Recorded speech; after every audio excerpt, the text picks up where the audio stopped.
My name is Marcus Deshaun Williams, and I'm a long-haul truck driver living in a quiet neighborhood just outside Memphis, Tennessee. For nearly 12 years, I've been hauling freight across this great nation, from the misty shores of Seattle to the humid streets of Miami, from the desert highways of Arizona to the snowy passes of Montana. My wheels turned thousands of miles, while my heart stayed anchored right here at home, with my wife Rochelle and our 7-year-old son, Isaiah. If you're just now tuning into this story, I need you to take a moment and breathe real deep, brother, because what I'm about to share with you is something I never in my wildest nightmares imagined could happen in my own home, under my own roof, to my own flesh and blood, while I was out on those lonesome highways trying to build a better future for my family. What I discovered didn't just change my life, it shattered it into 1,000 pieces before teaching me how to put it back together again, stronger than before. And maybe, just maybe, my story will open your eyes too, especially if you're a father who's got to be away from your babies for work, grinding day and night to keep that roof overhead and food on the table. Sometimes we think we know the people sleeping right next to us every night, but there are shadows lurking in places we never think to look. Secrets that only crawl out when we're miles down the road. If my story is speaking to your soul right now, do me a solid and hit that like button to bring a little bit of sunshine to this father's heavy heart. Subscribe to the Memphis Trucker Dad channel so you won't miss the next chapter of my journey. And tell me down in the comments where you're watching this from and what time it is in your corner of the world right now. It makes this old trucker's heart sing to know who's riding along with me on this story. Whether you're sipping morning coffee in California or winding down your evening in New York, the whole thing started when I noticed something different about Isaiah. Now, my boy had always been pure light, the kind of kid who'd come running full speed the second my rig pulled into that driveway, arms stretched wide, that $1,000,000 smile lighting up his whole face. He was the type who'd talk your ear off about everything that happened at school that day, who'd laugh so hard at cartoons that his little body would shake, who'd beg me to play one more game of catch, even when the sun was setting. Isaiah was energy, wrapped in joy, wrapped in innocence. At least, that's the son I remembered before everything went dark. It was after a particularly brutal run down, near 3 weeks straight, from Memphis to Portland and back, dealing with weather delays, truck repairs, and barely sleeping, that I realized something had fundamentally shifted. When I finally rolled up to our little brick house on Mapleview Drive, physically exhausted but excited to see my family, Isaiah barely emerged from his bedroom. Usually, he'd burst through that front door before I even killed the engine. This time, nothing. Silence. Just Rochelle at the door with a smile that didn't quite reach her eyes. I found him in his room, sitting on the edge of his bed, staring at the poster of LeBron James on his wall, like it held the answers to questions he couldn't ask. When I walked in, he looked up and gave me a hug, but it felt hollow, like hugging a shadow of my son. His eyes, those bright brown eyes that used to sparkle with mischief, they looked dull, haunted, like they'd seen things no 7-year-old should ever witness. "Everything all right, little man?" I asked, ruffling his short curls the way I always did, trying to resurrect that familiar grin. "Yeah, Daddy," he whispered, but he wouldn't look at me. His gaze stayed fixed on the floor, on his sneakers, anywhere but my face. That's when Rochelle appeared in the doorway, leaning against the frame with her arms crossed. "He's been like this the past few days," she said with a casual shrug that seemed rehearsed. "You know how kids are moody one minute, quiet the next. He's probably just tired. Come on, dinner's getting cold." But that night at the dinner table, I couldn't stop watching him. My boy who used to demolish his mama's fried chicken and cornbread like it was his last meal on earth. Now he just picked at his food, pushing those collard greens around his plate like they weighed 100 pounds. His little shoulders were hunched forward, protective-like, and every few seconds he'd glance up at Rochelle real quick, then drop his eyes again, like he was checking to make sure he wasn't doing something wrong. And those circles under his eyes, dark purple half-moons, that made him look like he hadn't slept right in weeks. "School going good, champ?" I tried to start a conversation, keep my voice light and easy. "Yes, sir," he answered without looking up. Just 2 words. My son, who used to talk my ear off, could only give me 2 words. "What about your buddy, Jamal? Y'all still trading basketball cards at recess?" That's when I saw it. Rochelle's eyes locked onto Isaiah with an intensity that made my skin prickle. The boy swallowed hard, his little Adam's apple bobbing in his throat. Before he answered, "Sometimes, Daddy, not much anymore." After dinner, I went to tuck him in. Just the 2 of us in that small bedroom, with the glow-in-the-dark stars stuck to the ceiling. I sat on the edge of his bed, the same bed with the Memphis Grizzlies comforter we'd picked out together last Christmas, and I asked him again if everything was okay.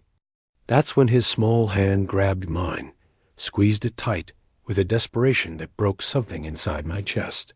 "Daddy," he whispered, his voice so low I had to lean in close. "Don't tell Mama I talked to you." My heart started hammering. "Talk to me about what, son?"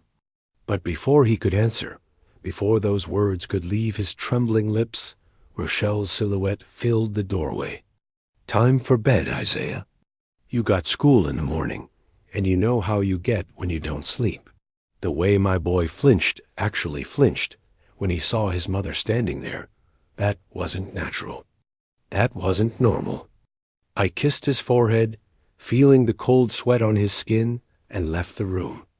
But my mind was already racing 1,000 miles an hour down a dark highway.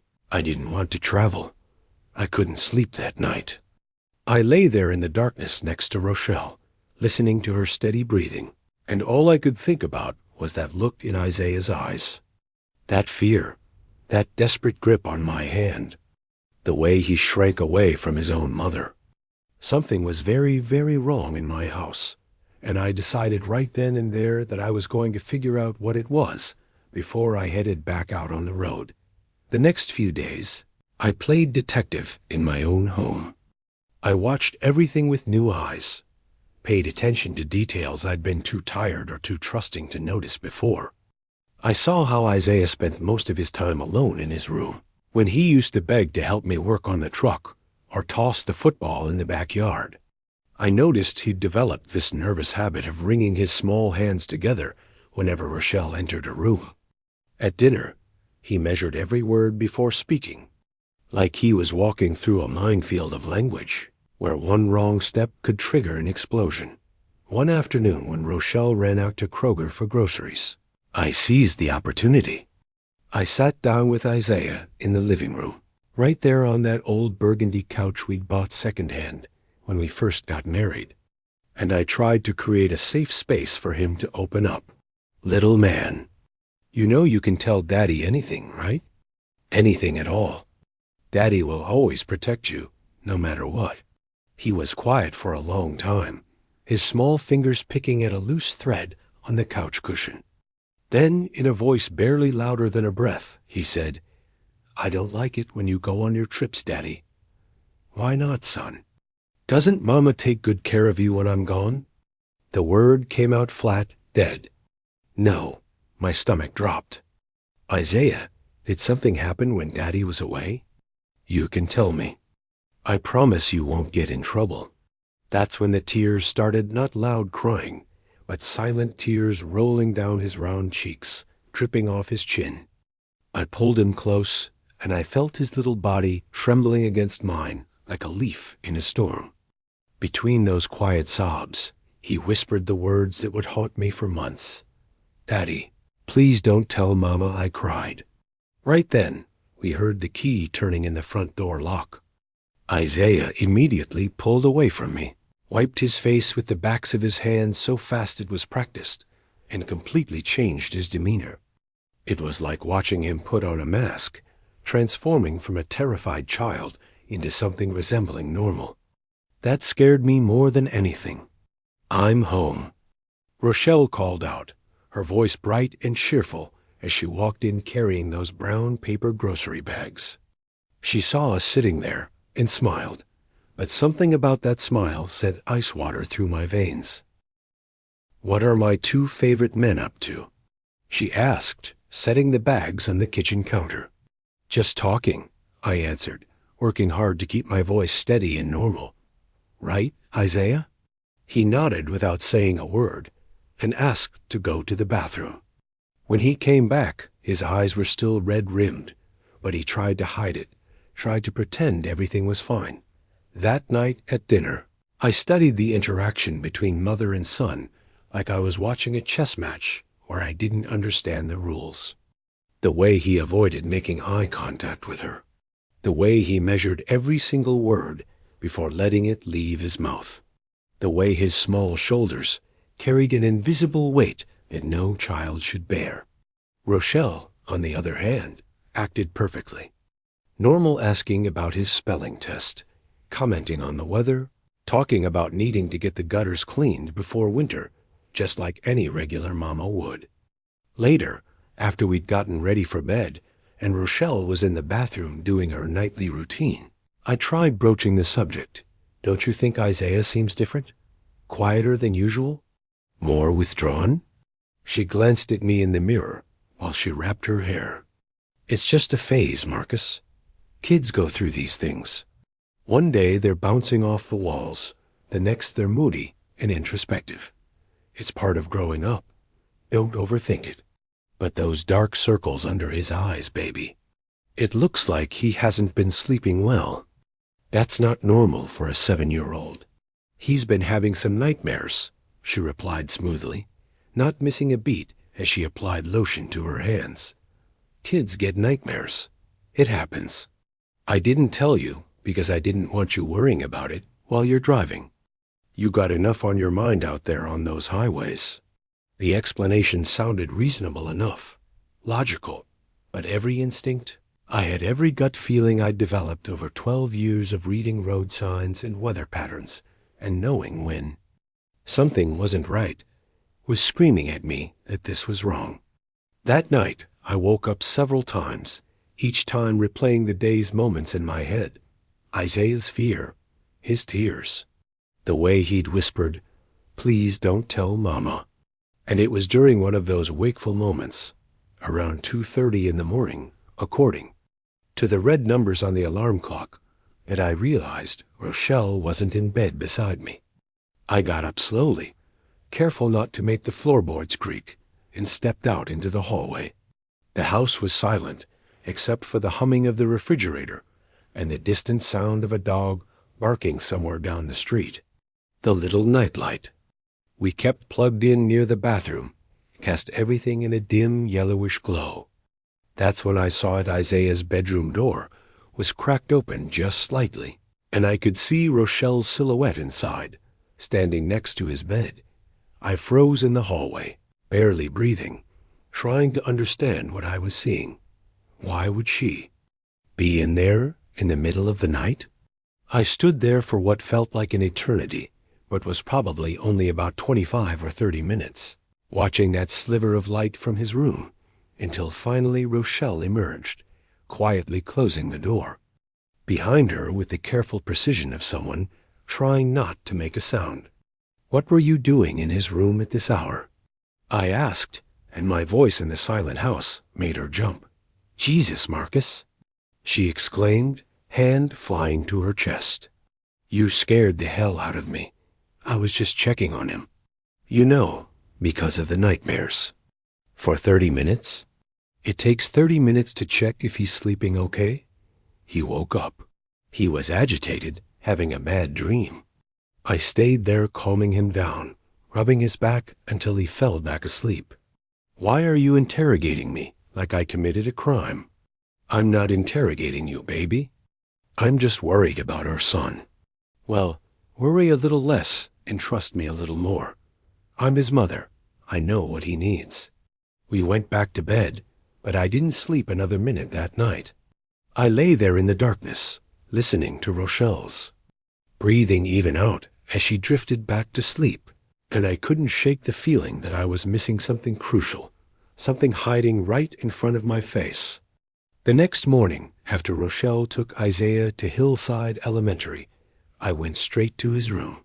I didn't know exactly what I was looking for, some clue, some evidence, some explanation for the fear I'd seen in my son's eyes.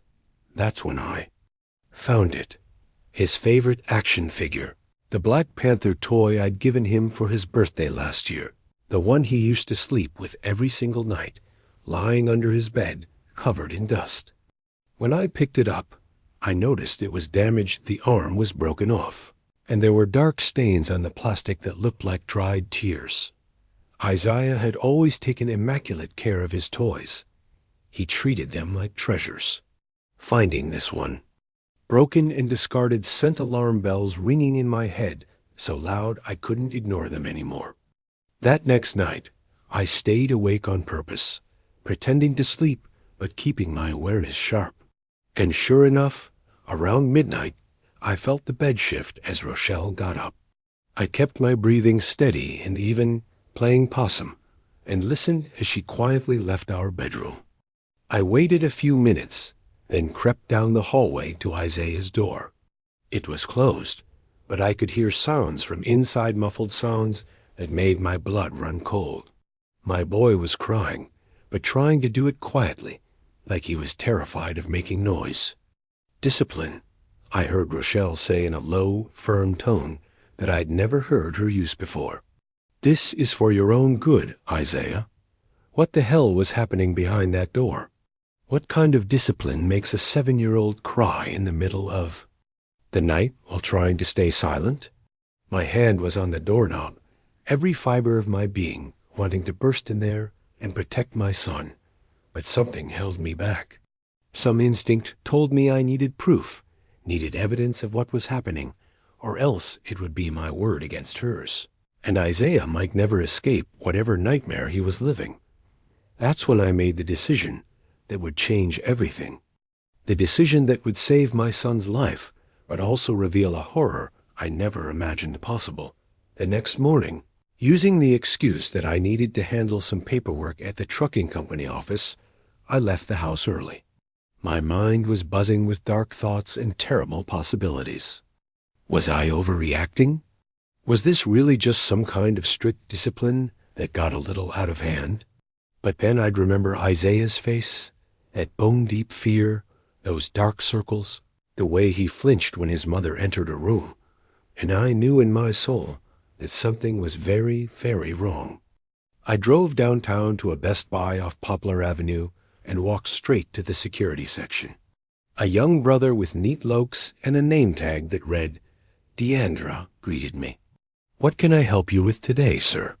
"I need a camera," I said, my voice coming out rougher than I intended. "Small, discreet, something I can hide easy and access from my phone. Need to be able to see what's happening in my house when I'm not looking." He studied my face for a moment, probably seeing the desperation there, and nodded without asking questions. "I got exactly what you need. Follow me." 20 minutes later, I walked out of that store with a tiny camera, no bigger than a USB drive, complete with night vision, motion detection, and an app that would let me watch live footage from anywhere in the world. The irony wasn't lost on me.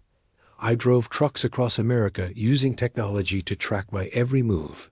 And now I was using that same technology to spy on my own wife in my own home. I never thought I'd reach the point where I needed to surveil my own family to document what happened behind closed doors in the place that should be our sanctuary. But my son's safety, my boy's well-being, that mattered more than pride, more than trust, more than anything else in this world.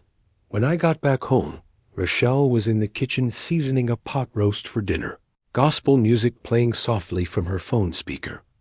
Isaiah was still at school. Perfect timing. "Did you get everything handled at the office?"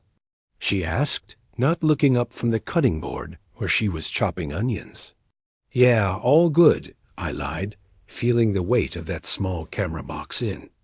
my jacket pocket like it was burning a hole through the fabric. Good. I'm making your favorite tonight pot roast with carrots and potatoes. Should be ready around 6. Sounds perfect, baby. I'm going to go take a shower, wash this road dust off. Instead of heading to the bathroom, I slipped into Isaiah's room and closed the door quietly. My heart was pounding so hard I could hear it in my ears. I scanned the room, looking for the perfect spot somewhere, with a clear view of the bed, but hidden enough that Rochelle wouldn't notice it even if she was looking. Finally, I decided. On the bookshelf across from Isaiah's bed, between a stack of comic books and a trophy he'd won for perfect attendance last year.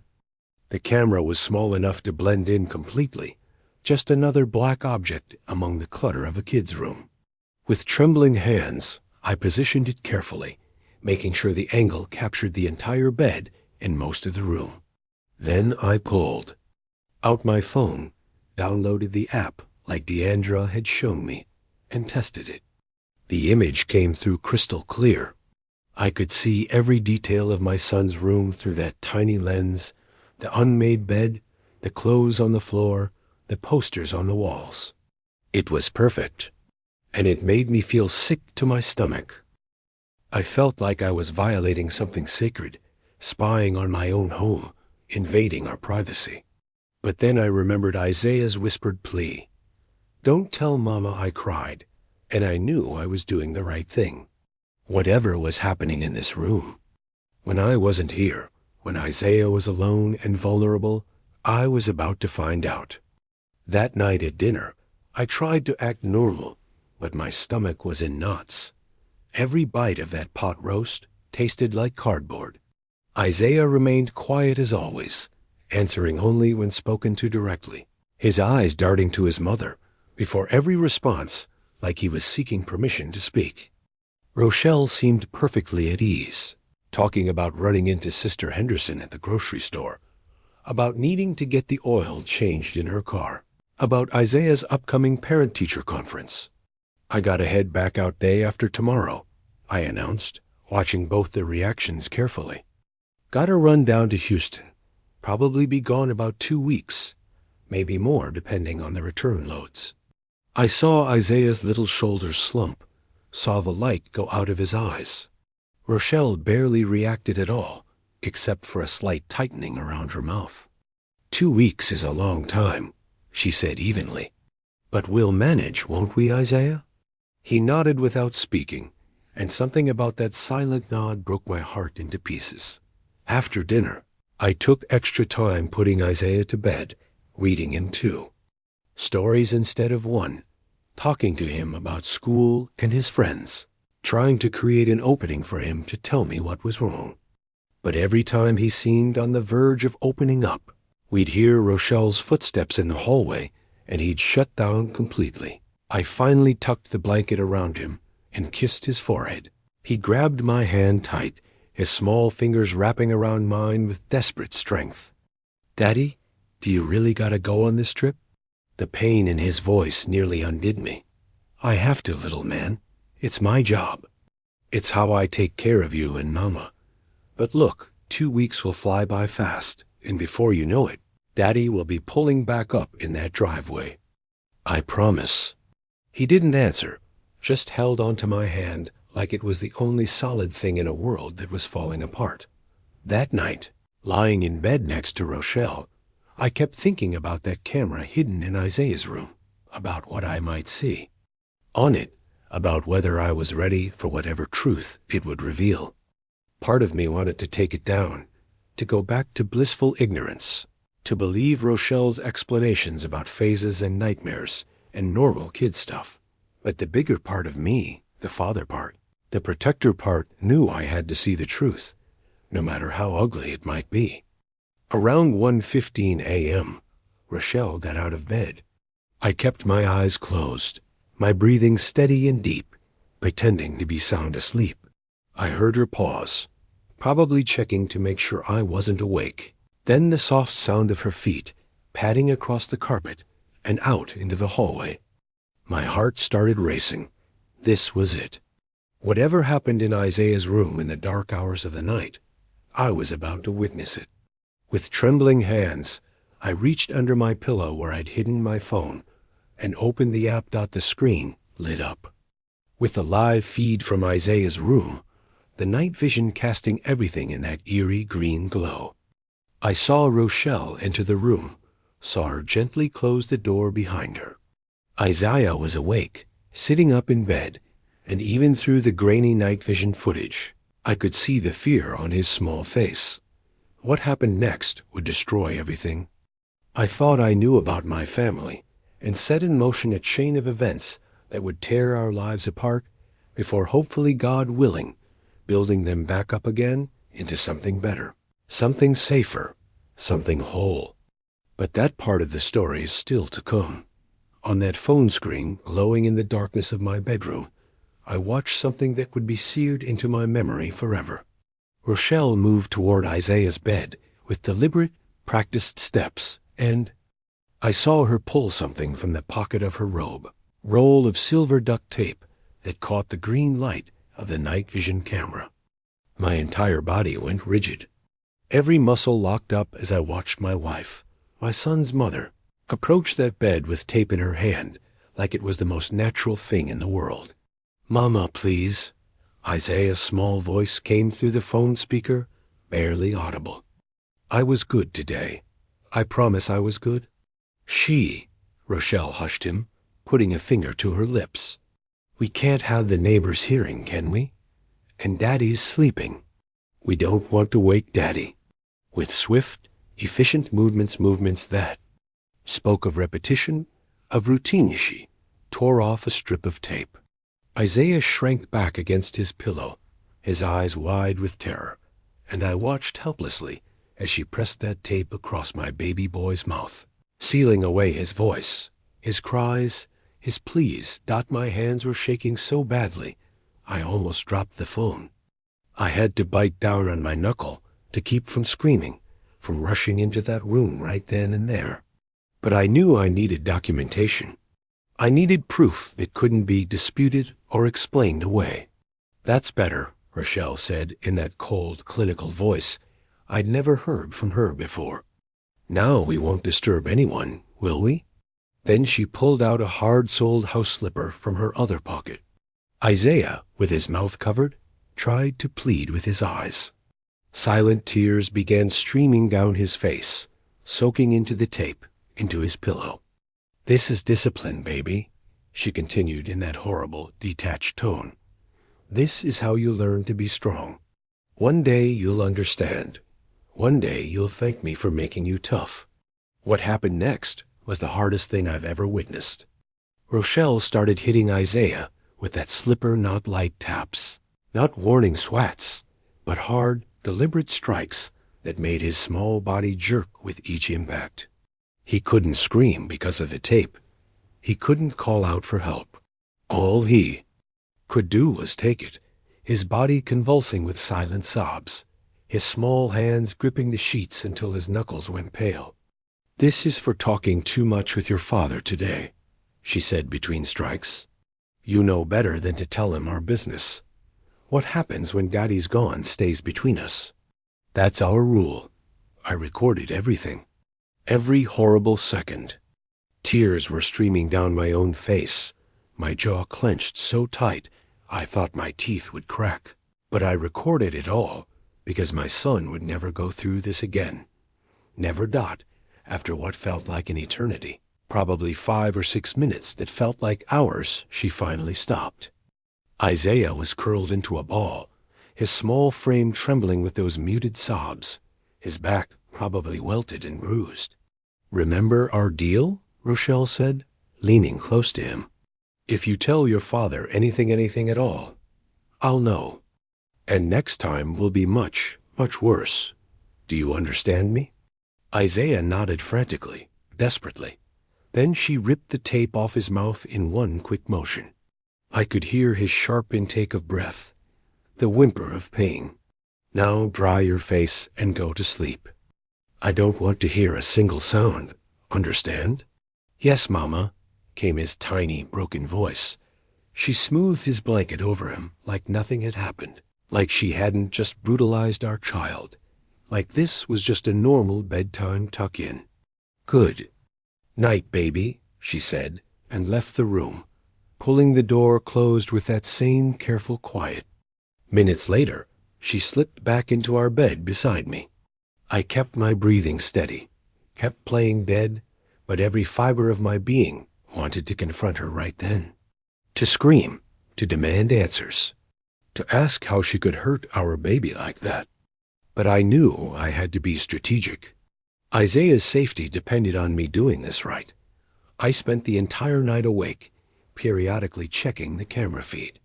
I watched Isaiah cry silently into his pillow, watched him clutch that broken Black Panther, toy to his chest, watched him finally drift into an exhausted sleep around 4:30 in the morning.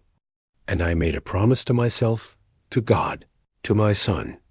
I would end this. Today. The next morning, I got up before Rochelle and made breakfast for Isaiah his favorite chocolate chip pancakes. When he shuffled into the kitchen looking exhausted, those dark circles even deeper than before, I had to fight to keep my composure. "Morning, champ," I said, forcing brightness into my voice. "Got your favorite breakfast ready." "Thank you, Daddy," he whispered, climbing onto his chair. "Did you sleep okay?" "Yes, sir." The automatic response of a child trained to lie. I crouched down to his level, holding his small hands in mine. "Isaiah, I want you to know something. I love you more than anything in this world, and I'm always going to protect you. Always. Do you believe me?" For just a moment, I saw hope flicker in his eyes. But then we heard Rochelle coming down the stairs, and that hope vanished, replaced by fear. After Rochelle took Isaiah to school, I didn't waste a second. I transferred all the video files to a flash drive, uploaded them to cloud storage, made copies on my laptop. That evidence had to be preserved, protected, backed up in multiple locations. Then I called Terrence Jackson, Rochelle's older brother. He was a good man, a deacon at First Baptist, someone who'd always treated Isaiah like his own. If I could trust anyone in her family, it was him. "Marcus, everything all right, brother? You don't usually call this early." "Terrence, I need your help. It's an emergency." "It's about Isaiah." "What happened? Is he hurt? Is he sick?" "It's worse than that. I need you to go to my house right now, and get Isaiah away from Rochelle. Make up any excuse you need to. Tell her you need him to help you with something. Anything. Just get my son out of that house." There was a long pause. "Marcus, you're scaring me. What's going on?" "Terrence, I don't have time to explain everything over the phone. I'm 8 hours away on the highway right now. I'm asking you, begging you, can I trust you to protect my son?" Another pause, then his voice came back firm and serious. "Yes, you can trust me. I'll get Isaiah right now." "Thank you, brother. Thank you. When you have him safe, call me." "And Terrence? Don't tell Rochelle anything about this conversation." I hung up and immediately turned my rig around, heading straight back toward Memphis. That delivery to Houston could wait. My son COULDN single quotes T. An hour later, my phone rang. "Marcus, I got him. He's here with me and Janelle." I told Rochelle that Janelle needed his help picking out a birthday present for our nephew. She seemed suspicious, but let him come. "How is he?" "Quiet. Scared. He keeps asking if you're coming. Can I talk to him?" "Please." There was some shuffling, then my son's voice. "Daddy? Hey, little man? You okay there with Uncle Terrence?" "Yes, sir." "Daddy, are you coming?" "I'm driving home right now, son." "Fast as I can. You stay with Uncle Terrence and Aunt Janelle. They're going to keep you safe. I'll be there soon. I promise." "Okay, Daddy, thank you." That simple thank you shattered my heart into a million pieces. Terrence got back on the line. "Marcus, what is happening?" "Isaiah has marks on his arms." and he flinches every time someone moves too fast. My wife has been abusing him, Terrence. Your sister has been torturing our son every night when I'm gone. I have video proof. Silence. Then. That's not possible. Rochelle wouldn't. I have videos, Terrence. I installed a camera because I knew something was wrong. She waits until I'm asleep or traveling, goes into his room, tapes his mouth shut so he can't scream, and beats him. I saw it with my own eyes last night. Jesus Christ, he whispered. I need to see these videos. You will. I'll be there in 6 hours. Keep Isaiah safe. Rochelle's already called you twice, hasn't she? 3 times, asking when I'm bringing him back. Tell her later. Tell her anything. Just don't let my son go back to that house. I drove straight through, stopping only for gas and coffee. Every mile felt like 10. Every minute felt like an hour. But finally, just after 3 p.m., I pulled up to Terrence's house in Midtown. He met me at the door, his face grave. He's sleeping. Finally dozed off about an hour ago. He was too afraid to close his eyes before that. Can I see him? Terrence led me to the guest room. Isaiah was curled up under a quilt Janelle had made, looking smaller and more vulnerable than I'd ever seen him. I sat on the edge of the bed and gently touched his hair. He stirred, didn't wake. Show me, Terrence said from the doorway dot in the living room, with Janelle sitting beside him. I pulled up the videos on my phone. I watched their faces as they witnessed what Rochelle had done. Janelle had to leave the room, crying. Terrence's hands were shaking, his jaw tight. That's my sister, he said quietly when it finished. My own sister, doing that to a child. I'm going to the police, I said. Today, right now. I need you to keep Isaiah here while I file the report. We'll keep him as long as you need. Marcus, I'm so sorry. If I had known, nobody knew. She made sure of that. Just then, we heard a small voice. Daddy? Isaiah stood in the hallway, rubbing his eyes. When he saw me, he ran. I caught him in my arms and held him tight while he sobbed into my shoulder. It's okay now, son. It's all over. Daddy's here. Nobody's ever going to hurt you again. At the police station, I showed the videos to Detective Rivera. She was a veteran officer, but even she looked disturbed by what she saw. Mr. Williams, this is a clear case of aggravated child abuse. We're filing charges immediately and requesting an emergency protective order. Your wife will not be allowed within 500 feet of your son. What about custody? With this evidence, you'll get temporary custody today. We'll have an officer serve your wife the protective order within the hour. Everything moved fast after that statements, paperwork, court orders. By 6 p.m., I had legal custody of Isaiah and a protective order against Rochelle. When the officer called to tell me he'd served Rochelle the papers, he said, "Sir, your wife didn't take it well. She's claiming you fabricated everything, that you're trying to steal her son. She threatened to call her lawyer. Let her call whoever she wants. I have proof." Back at Terrence's house, I found Isaiah playing quietly with Terrence's son, Marcus Jr.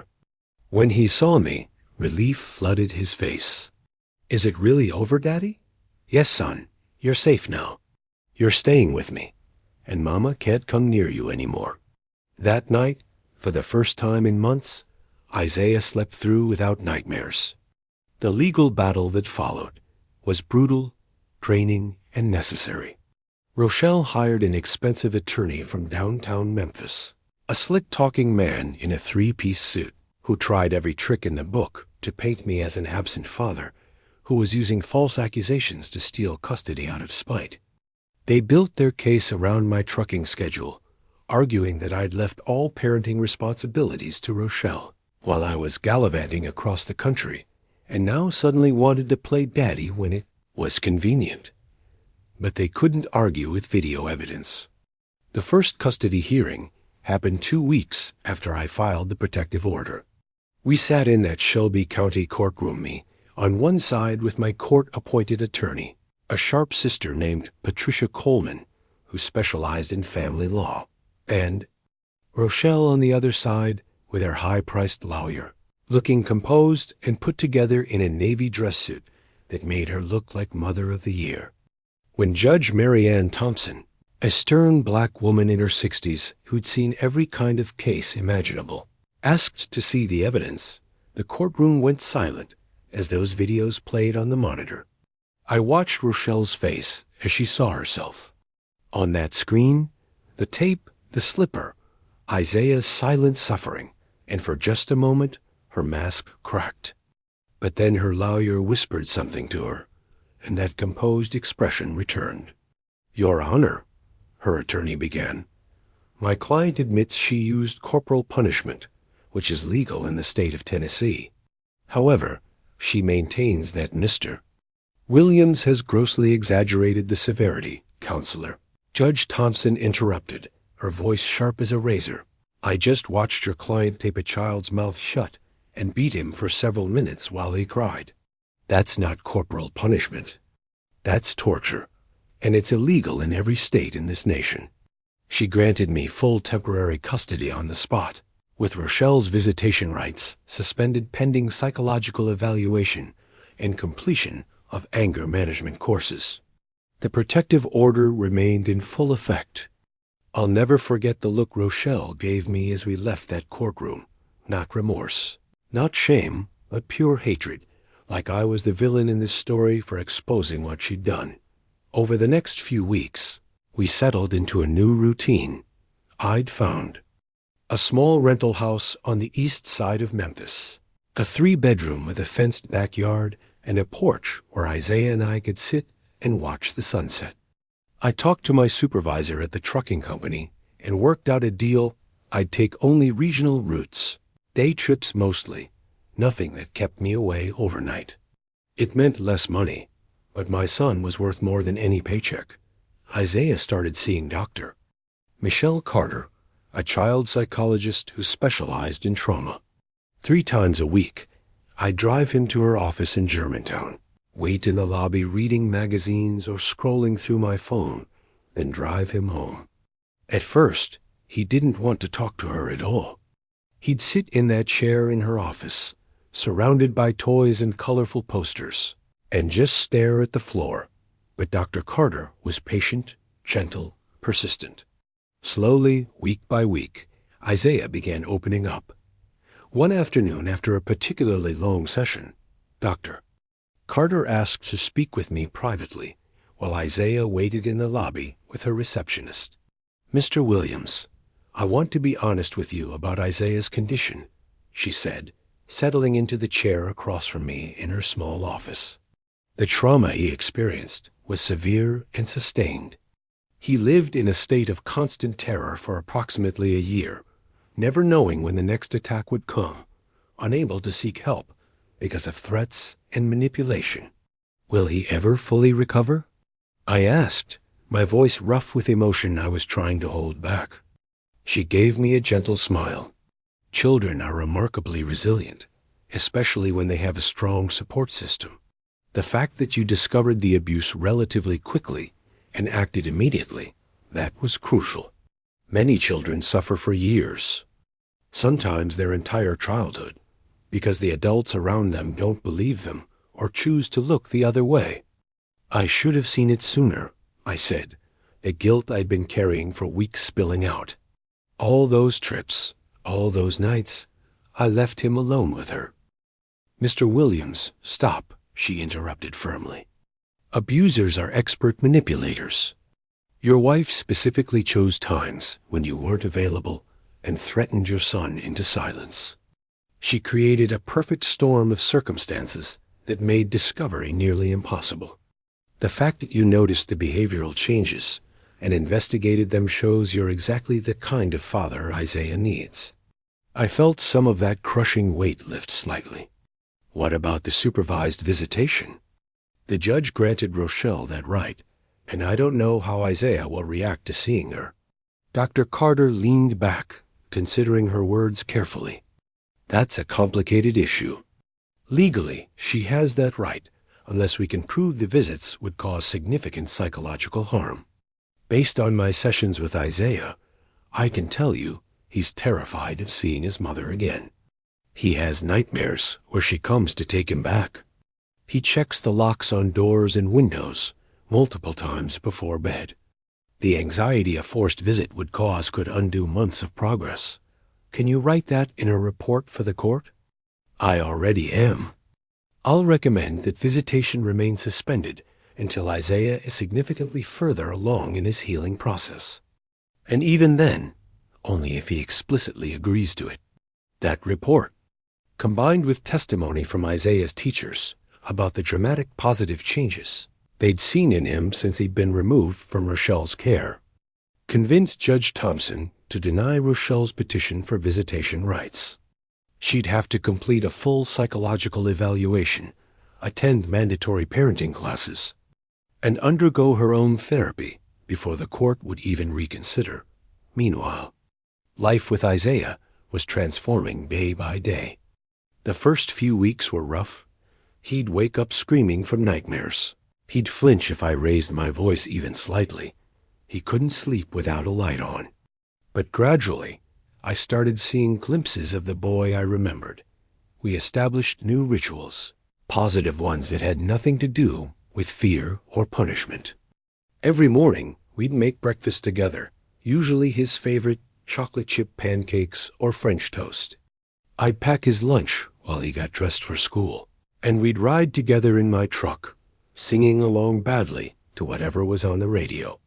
After school, we'd do homework at the kitchen table, then spend time in the backyard throwing the football or shooting hoops on the basketball goal I'd installed. On Saturdays, we'd go to Terrence and Janelle's house for family barbecues. Isaiah and his cousin Marcus Jr. would run around the yard while the adults sat on the porch, and I'd watch my son really laugh, the kind of deep, genuine laughter that came from his belly, and I'd feel grateful beyond words. Sundays, we started attending Greater Hope Baptist Church, the same church where Terrence was a deacon. Isaiah joined the youth choir, and hearing his voice lifted up in song with the other kids, seeing him smile in his little choir robe, that was healing for both of us. One night, about 4 months after everything went down, Isaiah and I were sitting on the porch, watching the fireflies dance in the yard. He'd been quiet for a while, just sitting close to me, and then he asked the question I'd been dreading. "Daddy, why did Mama hurt me?" I took a deep breath, trying to figure out how to explain something I didn't fully understand myself. "Son, sometimes adults have sickness inside them. Not the kind you can see, like a broken arm or the flu. This kind of sickness is in their mind and their heart, and it makes them do things that hurt other people, especially people who can't defend themselves. So Mama was sick? In a way, yes. But that doesn't make what she did okay. And it wasn't your fault, Isaiah. Nothing you did caused this. You were a good boy. You are a good boy." He was quiet for a moment, processing. "Will she get better?" "I don't know, son. Some people realize they're sick and get help. Others don't.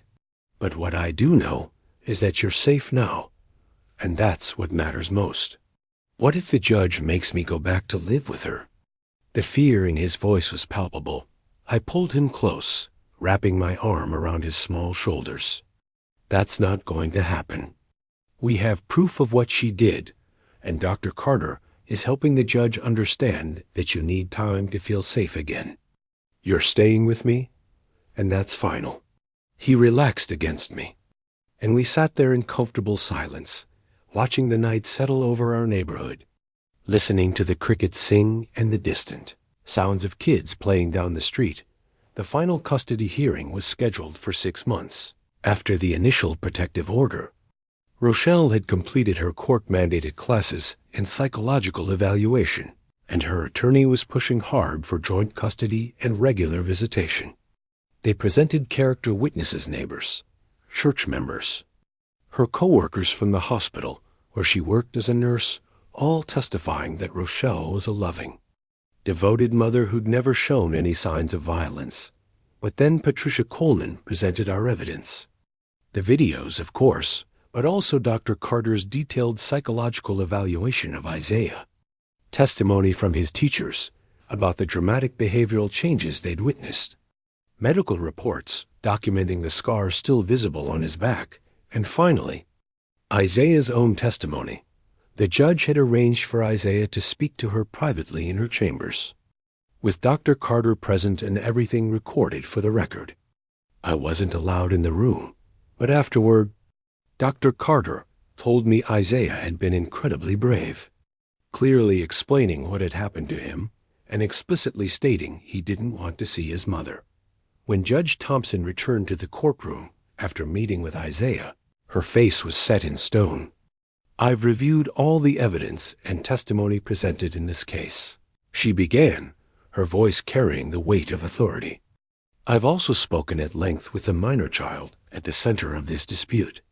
It's clear to me that Ms. Williams engaged in a sustained pattern of severe physical and psychological abuse against her son.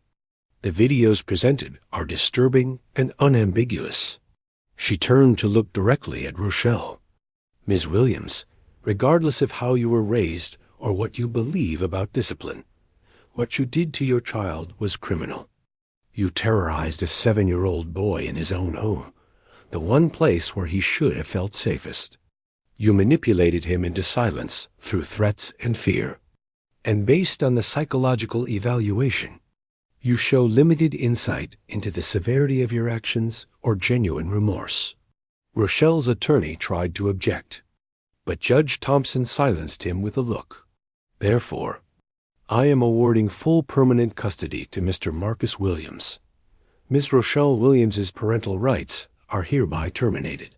There will be no visitation, supervised or otherwise. This court finds that continued contact with the mother would be detrimental to the child's mental health and well-being. The gavel came down with a sharp crack that echoed through the courtroom. It was over. Rochelle's scream of protest as court officers escorted her out was the last sound I heard from her. She appealed the decision, of course, but the appellate court upheld Judge Thompson's ruling. My son was mine, legally and permanently. That was almost 2 years ago now. Today, Isaiah is 9 years old, thriving in ways I couldn't have imagined possible during those dark early days. The nightmares that once plagued him nightly now come maybe once a month, and when they do, he knows to come to my room and wake me up. We've developed a routine. I'll make him some warm milk with honey. We'll sit on the couch together, and I'll tell him stories about the places I've driven, the things I've seen on the road, until he's calm enough to go back to sleep. He's excelling in school now, making straight A's and B's, actively participating in class discussions. His teacher, Mrs. Patterson, told me at the last parent-teacher conference that Isaiah has become a leader in the classroom, someone the other kids look up to and trust. He joined the youth basketball league at the community center, and watching him play, seeing the pure joy on his face as he dribbles down the court, the confidence in his movements, the way he encourages his teammates, it fills my heart more than I can express. Last month, his team won their division championship, and Isaiah was named MVP. The trophy sits on his dresser now, right next to his perfect attendance award from school. Dr. Carter says his progress has been remarkable. We're down to 1 therapy session per week now, and she's talking about transitioning to monthly check-ins by the end of the year. Isaiah has developed healthy coping mechanisms, she explained in our last consultation. He's learned to identify his triggers, to ask for help when he needs it, and most importantly, to understand that what happened to him wasn't his fault. The physical scars on his back have faded to thin white lines, barely visible now. The emotional scars will probably take longer to heal completely, but they're healing nonetheless. We've built a life together that's stable, loving, and safe.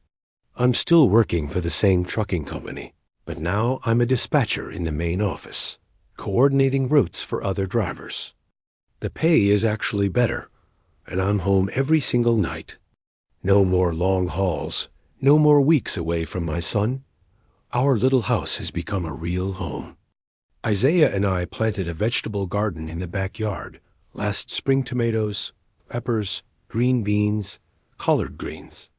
Working in that garden together, getting our hands dirty, watching things grow from seeds we planted, that's been therapeutic for both of us. We adopted a dog last fall, a goofy mixed breed rescue we named Memphis. Isaiah takes responsibility for feeding him every morning and evening, and that dog sleeps at the foot of his bed every night. Another layer of security and comfort. Terrence and Janelle remain constants in our lives. We have Sunday dinner at their house every week after church, and Isaiah and Marcus Jr. have become inseparable. Having family support, especially Terrence choosing to believe and support me over his own sister, it made all the difference. As for Rochelle, I haven't seen or heard from her since that final court date. According to Terrence, she moved to Atlanta shortly after losing the appeal, started over somewhere new.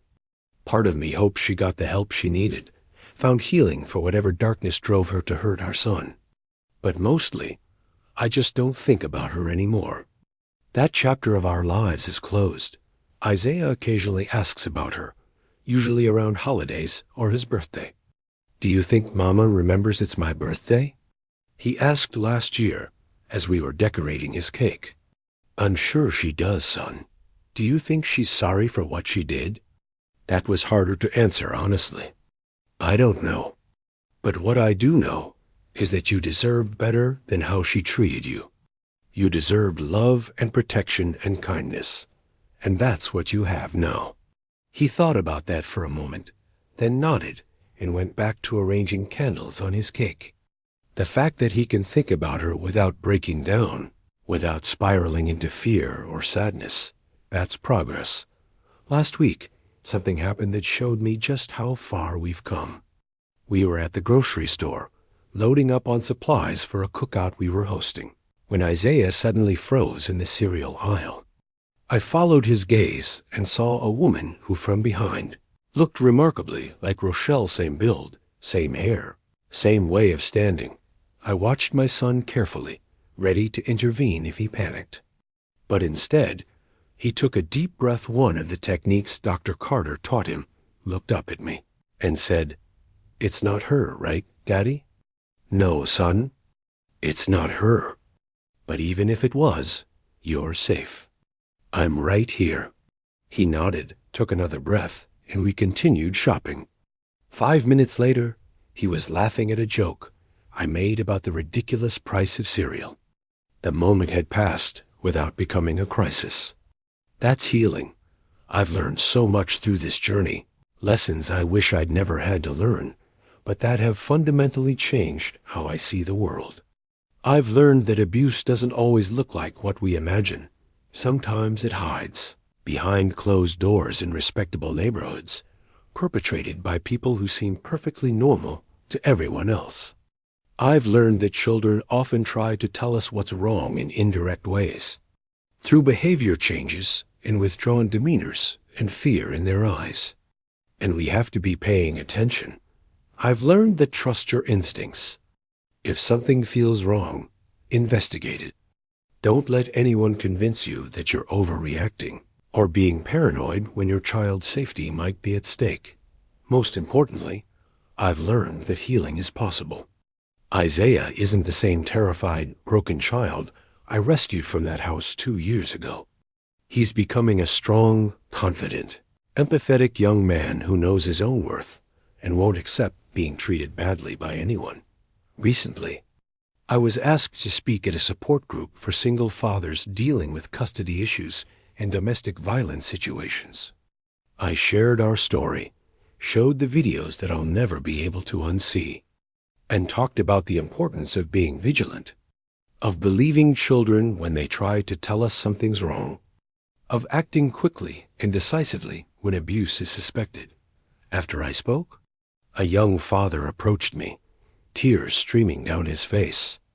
My daughter has been acting different since her mama and I split up, he said. Scared, withdrawn, won't talk about the weekends she spends with her mother. I thought I was imagining things, but after hearing your story, I'm going to install a camera in her room. I need to know she's safe. Trust your gut, I told him. And if you find something, don't hesitate. Your daughter is depending on you to protect her.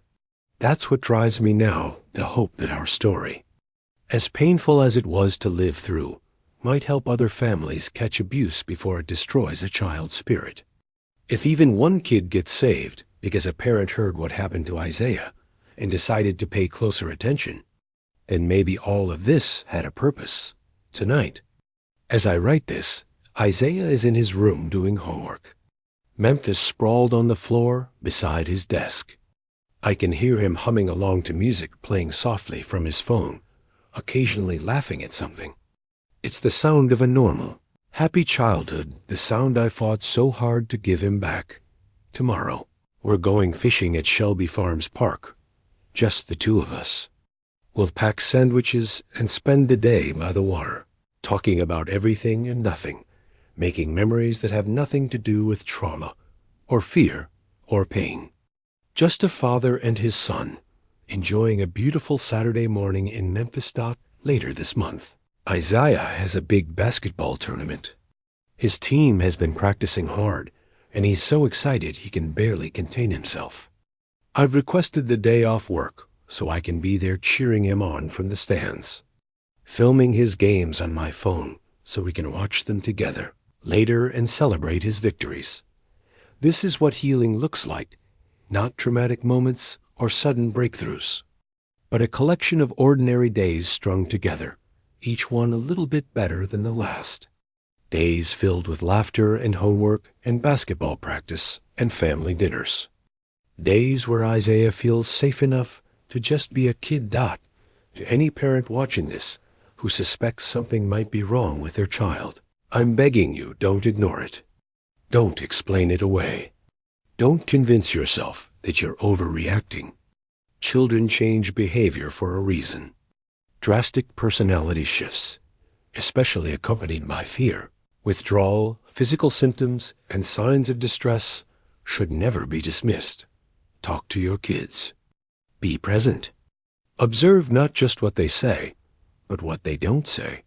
What they show you through their actions, their drawings, their play.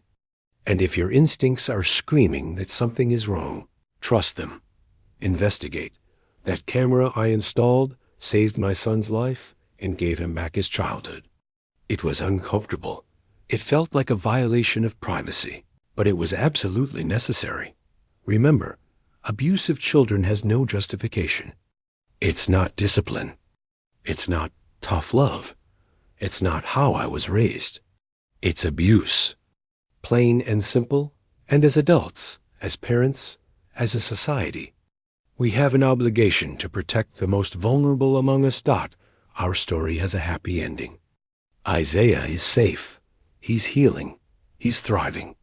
But not every story ends this way. Too many children suffer in silence for years, sometimes their entire lives, because no one noticed, or no one believed them, or no one intervened. Don't let that happen. Be the one who notices. Be the one who believes. Be the one who acts. It makes this dad very happy to know which sit you are watching from and at what time of day. You're keeping me company, and also be able to exchange experiences that can help other families. A big hug the size of my heart. D, did you like my story? And which city are you listening from? Let's meet in the comments. If you like the story, you can support me by sending a super thanks so I can keep bringing more stories like this. Thank you so much for your sweet support. I'm looking forward to your comments on the story. On the screen, you can see 2 new life stories that I highly recommend. There's so much more on my channel. Don't forget to subscribe. See you in the next life story. With love and respect.